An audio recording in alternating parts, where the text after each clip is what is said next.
Welcome to this explainer. Today, we're going to unpack the massive story of a single television network that didn't just tweak the music industry, it completely rewired it.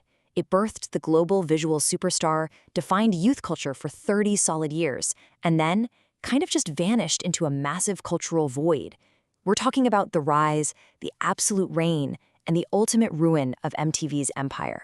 We really have to start by asking that one iconic question, the very same one posed by the Buggles in the first music video MTV ever broadcast. Did video really kill the radio star?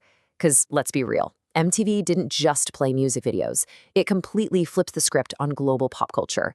It taught an entire generation how to dress, how to rebel, and how to feel seen, before ultimately walking away from the exact art form that built it. Let's move to our roadmap and see how this all builds. First, we'll look at the new visual order. Second, the second British invasion. Then, breaking the color barrier, stardom as media power, and finally, walking away from music. Starting off with Section 1, the new visual order, and what a paradigm shift in music this was. When MTV went live on August 1st, 1981, it kicked off an overnight total transformation in how the entire world consumed music. Okay, let's dive into this. Picture the 1970s, right? The pre-MTV era. It was heavily radio-driven, an auditory, album-oriented world. If you actually saw a band on a screen, it was probably just some grainy, static concert footage. You heard the music first. But then bam, the 1980s post-MTV landscape hits and everything changes. We're suddenly thrust into a visually driven, fashion-forward, 24/7 audiovisual format. Music videos morphed practically overnight into this totally new art form, using cinematic storytelling. An artist's look became totally inseparable from their sound. You weren't just buying a record anymore. You were buying into a whole aesthetic. And the cultural impact of this shift? Absolutely massive. MTV had this crazy power to launch fledgling artists literally overnight. They popularized these entirely new synthesizer-heavy electronic genres that regular radio wouldn't touch. They created global fashion icons, think Madonna, Prince, who were suddenly dictating mall fashion across the globe. It shifted all of society toward this visual-first orientation, which even bled into politics with huge campaigns like Rock the Vote. Now, critics definitely argued it promoted style over substance, but impartially speaking, MTV democratized fashion and basically trained an entire generation to watch music rather than just listen to it. Moving on to Section 2, the second British invasion, and how they conquered America through video. You see, this demanding new visual format perfectly matched the theatrical vibe of British acts, which led to a huge wave of UK talent totally dominating the American charts starting in 1982. Back in 1983, radio consultant Lee Abrams really hit the nail on the head. He said, "All my favorite bands are English. Experimentation thrives there. Everything over here is more like McDonald's." And it makes a lot of sense.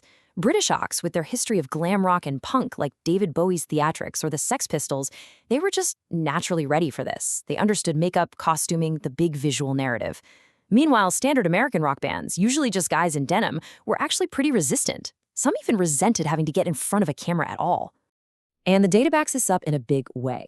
At the absolute peak of this invasion, during one 5-month stretch, UK acts claimed a staggering 9 out of the 11 Hot 100 #1 hits in America. No way, right? The visual format played right into the hands of Britain's young style barons, groups like Culture Club and Eurythmics. They offered American audiences something so much more exotic and theatrical than anything coming out of the traditional domestic rock scene. And this brilliantly illustrates our point, Duran Duran. They were the absolute masters of the music video. Their early video for Planet Earth proved the concept to execs. Then they totally pivoted, making a slightly X-rated video for Girls on Film, meant specifically for American nightclubs, bypassing radio altogether. By the time the Wild Boys dropped, they were commanding these massive, unprecedented budgets. Crucially, they worked with directors like Russell Mulcahy, who brought indie film stylings and turned music videos into these exotic, globe-trotting short films. They weren't just playing songs, they were building an entire visual universe. All right, Section 3, breaking the color barrier and Michael Jackson's massive impact. Because, for all its innovation, MTV initially put up walls. The network unapologetically told artists of color that their music just didn't fit their rock-oriented format. That is, until one visionary artist stepped in. So the crucial point is really mapped out here. Michael Jackson had been everywhere in pop culture since the Jackson 5 burst into living rooms in 1969.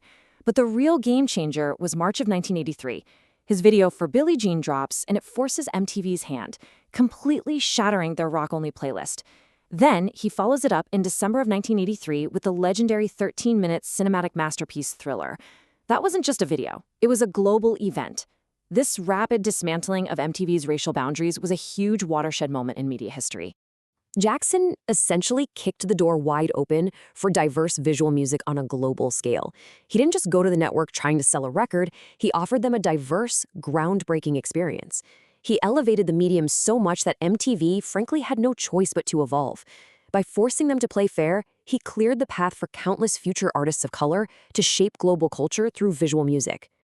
Let's move into Section 4, Stardom as Media Power, looking at Madonna's incredible image control.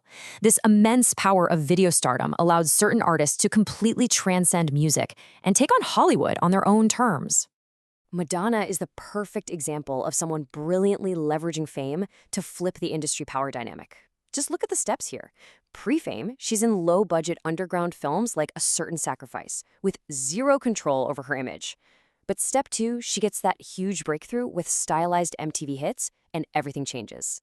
Step 3, she uses that exact video stardom as leverage for a mainstream film role in Desperately Seeking Susan, which the studio literally marketed as the Madonna movie. Finally, step 4, she gets complete creative autonomy, producing her own documentary, Truth or Dare, completely bypassing the traditional Hollywood patriarchy. Now, what's really interesting about this slide is this quote. When talking to a powerful Hollywood exec about Truth or Dare, Madonna just said, "I put up the money for this movie, I don't care what your point of view is." Wow. That interaction perfectly shows how the economic and cultural clout MTV gave its biggest stars actually shielded them from traditional industry exploitation.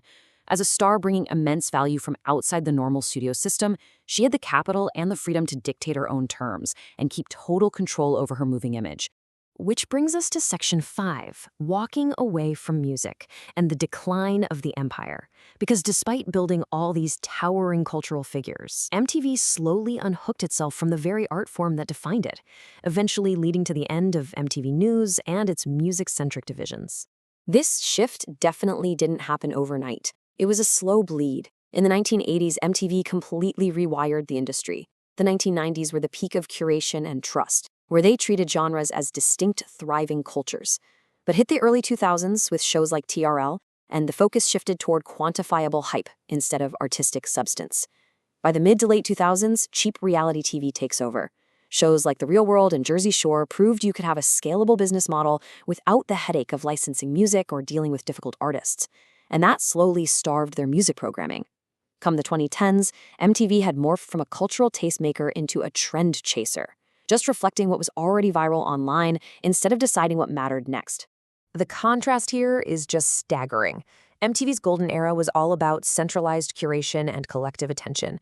Millions of us would literally gather in our living rooms to watch the exact same video premiere at the exact same time.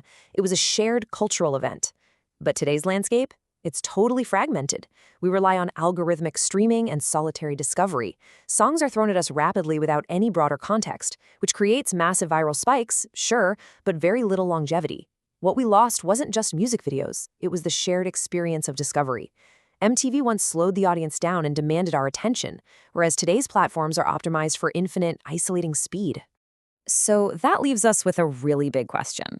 In an era of endless, personalized feeds, will we ever have a unified cultural tastemaker like MTV again? MTV mattered because it fundamentally believed that music deserved attention, framing, and risk.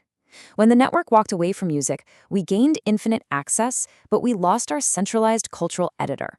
It's definitely something to think about the next time your algorithm skips to the next track. Thanks so much for joining me on this explainer. I'll see you next time.